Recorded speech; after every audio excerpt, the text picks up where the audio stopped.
fuiste, mi vida no tiene sentido.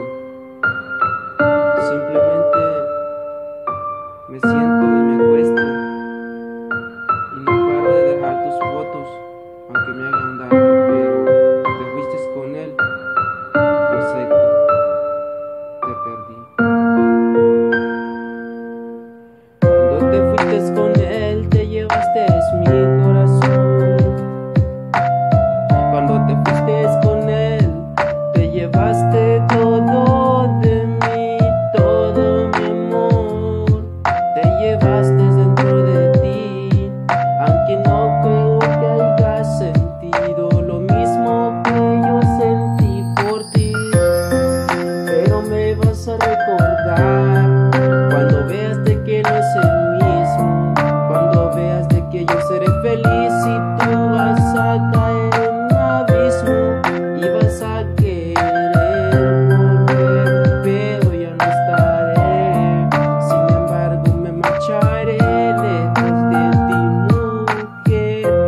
Solo quiero que seas feliz, que seas muy feliz. Perdóname si no te lo di.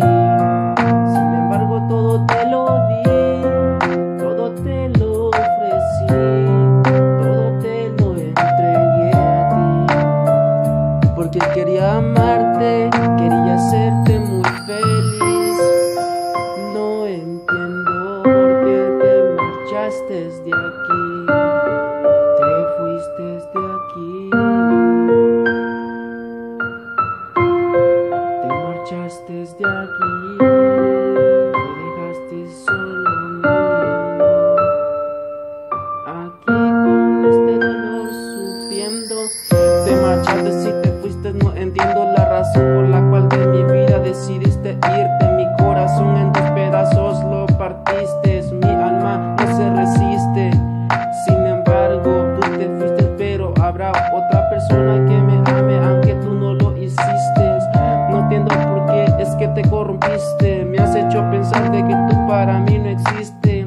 Pero a quién le miento si te sigo yo amando, a quién le miento si todavía te estoy extrañando. Aunque me tenga que ir muy lejos, pero en cada rostro veo tu reflejo. Cuando veo esa linda atardecer, esa noche y esos besos en el ayer. Sin embargo me remuerde en mi llanto, sinceramente te digo que ya no lo aguanto.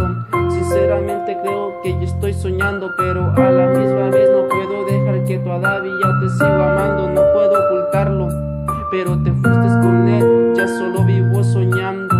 Así que ahora me iré muy lejos, aunque me duela, pero me veo en el espejo y creo que ya es momento de reflexionar y de buscar a otra persona, una persona que me sepa valorar y amar.